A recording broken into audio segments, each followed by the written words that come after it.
All right, get ready for a story that's going to make you question, well, everything. It all kicks off with one simple, absolutely terrifying question.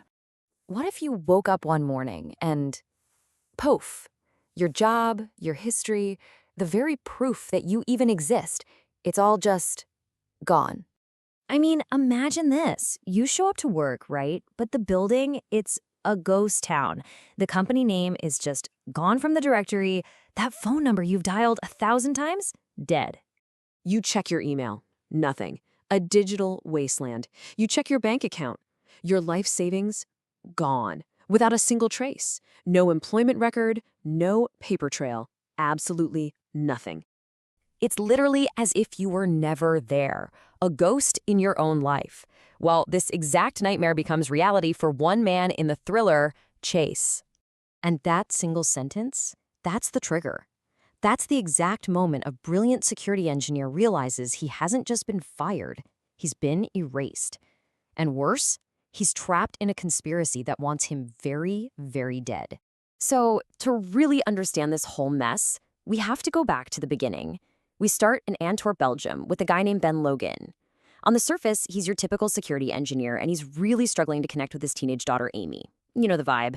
Their apartment is just full of tension. He forgets she's allergic to peanuts. She resents that he's, well, not her mom. They're basically two strangers living under the same roof, totally haunted by a past they just can't seem to get away from. But at work, that's a different story. At work, Ben is an absolute master. He's a top security expert for this huge tech corporation called the Hellgate Group, and he can bypass their most advanced systems like it's nothing. I mean, he's the best they've got. But he's also started noticing something a little weird. The patents for the tech he's supposed to be testing, they don't actually seem to belong to his company. So later that night, after a pretty scary trip to the hospital with Amy, he decides to just swing by the office. And he finds it completely empty. The desks, the computers, his coworkers, everything just vanished into thin air. And the nightmare just gets deeper. Ben and Amy drive all the way to Hellgate's European headquarters, just desperate for some kind of explanation. But instead, they get this bone-chilling denial. Some corporate drone looks him in the eye and tells him his job, his boss, his entire division never existed. His emails? Wiped. His bank account? Cleaned out. According to one of the most powerful corporations in the country, Ben Logan simply doesn't exist. And just when you think things can't possibly get any worse, they turn deadly. Right there in the parking garage, Ben's own colleague, a guy named Floyd, ambushes him at gunpoint. What follows is this insane, terrifying car chase that just rips through the city streets, ending in a brutal crash. Ben, fighting for his life, he manages to survive the struggle, but Floyd doesn't. And that's when it hits him. This isn't some corporate mix-up. This is an execution order. So on Floyd's body, they find a key. A single key that leads them to a train station locker. And what they find inside, it just freezes their blood. It's a hit list, a folder filled with photos of Ben's entire team. And as they start digging, this horrifying pattern starts to emerge at the local morgue. Every single one of his colleagues, who, by the way, were all undocumented immigrants, has been systematically murdered. Their deaths all staged to look like tragic accidents. And that's when Ben and Amy realize with this chilling certainty, if they had gone home that night, they would have been next on that list. You can imagine this is the absolute breaking point for Amy. She's just watched her dad kill a man, move through a crowded train station like a ghost, and somehow instinctively know where to find a bunch of dead bodies. This is not the boring engineer she grew up with. So she confronts him, just straight up demanding the truth. Who are you? And then the truth comes out. And it's a truth that completely shatters Amy's entire world. Ben confesses he was never just an engineer. He was CIA. His job, as he puts it, was to get people in and out of difficult situations.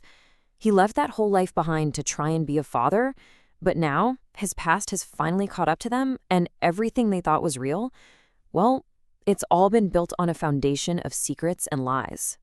Meanwhile, the CIA is already hot on their trail, and this is where we meet Anna Brandt, who was Ben's former handler and his former lover. She gets this priority one alert. A CIA black vault in Brussels has just been breached. And who's the prime suspect? You guessed it, Ben Logan, a top-tier security expert who has just conveniently dropped off the grid, leaving a trail of bodies in his wake. Ben, using all his old training, starts to put the pieces together. He finally realizes his entire job was a front. It was what they call a proprietary, basically a fake shell company created by intelligence for one secret purpose. His work was never about finding security flaws. It was the key to breaking into a highly secure location. He manages to track down his terrified former boss, Derek, and that's where he finds it, the prize of this whole twisted operation, a stolen CIA canister. And right here, bam, all the pieces of this insane puzzle just snap into place. Anna, the woman hunting Ben from inside the CIA, is actually the mastermind behind the whole thing. She's a mole, secretly working for the true villain of the story, James Holgate, the CEO of the entire Holgate Group. She used Ben's unique skills to set up the heist, created a fake company staffed with totally disposable immigrant workers, all to get him to steal the one thing Holgate needs to be destroyed. So what's so important about this canister? It's the smoking gun. It holds documents proving that the Holgate Group has been trafficking weapons, hiding them in shipments of construction supplies. They've been fueling civil wars in Africa, destabilizing entire countries, all so they could swoop in and seize control of valuable lithium mines. The CIA was getting close, and Ben just unknowingly stole the evidence for the very man they were investigating. But just as Ben finally understands the whole truth, Holgate's forces make their move. They raid the safe house where Amy is hiding, kidnapping her and leaving a trail of bodies behind them. Ben is now left with this just devastating choice, the evidence that can bring down a monster or the life of his daughter. So he does the only thing he can. He arranges a meeting at a public monument for one final desperate play. Holgate offers him a deal, an out, the documents in exchange for his daughter's life. He and Amy can just disappear forever. But in this final, absolutely heart-wrenching moment, Ben makes his choice. He pulls Amy in close, slips the evidence right into her pocket, and whispers, "I have to stay here. This is who I am." He sends her away and turns to face his enemies, Holgate, his ruthless fixer, and the traitor, Anna, sacrificing himself to buy his daughter the one thing he never truly had, a future. The film closes with Amy on a plane, heading to New York. And as the flight attendant calls out a name, we learn her new identity, Marcus Wolf, the very same name of the shell company her father worked for. See, she's no longer just a victim of this, she's now the keeper of the truth. Her father's chase might be over, but hers has just begun. Ultimately, Chase is so much more than just another action thriller. It's really a story about a father's redemption. Ben spent his entire life living in the shadows, a world he was so desperately trying to escape. And his final act, it wasn't about taking down the bad guys. It was about finally becoming the father he always wanted to be, sacrificing absolutely everything so his child could live a life completely free from the ghosts of his past. And that really leaves us with a powerful question, doesn't it? Is it our past that defines us, the things we've done, or is it the choices we make in those moments that matter the most? For Ben Logan, his true identity wasn't defined by all the lies he told, but by the one final devastating truth that he lived. So, what do you think? Was Ben's sacrifice the only way out? I'd love to know your thoughts on that powerful ending, so let us know down in the comments.